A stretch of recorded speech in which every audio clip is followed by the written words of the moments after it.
2, 3.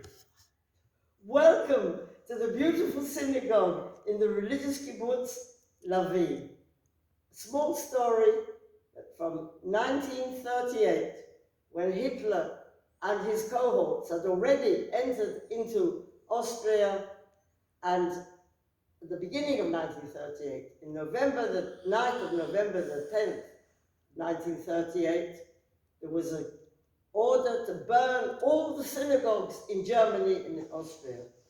There was a small synagogue in an ultra-Orthodox community in Vienna, which had closed up and was difficult to identify.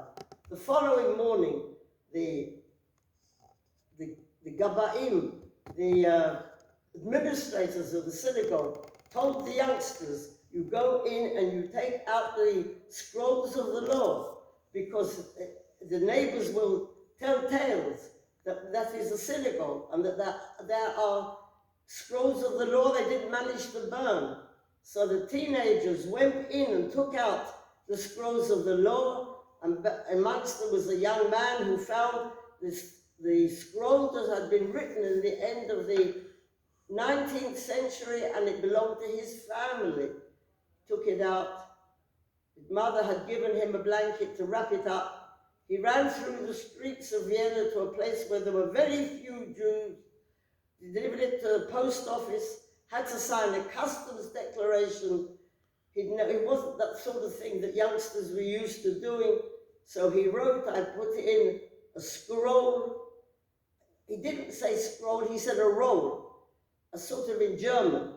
And afterwards, he posted it off to the family in Switzerland. There were the terrible years of war, the terrible Holocaust. After all that, they did not know, the family, what had happened with their scroll of the law. But those youngsters had got to England in 1939. Came the time that this young man was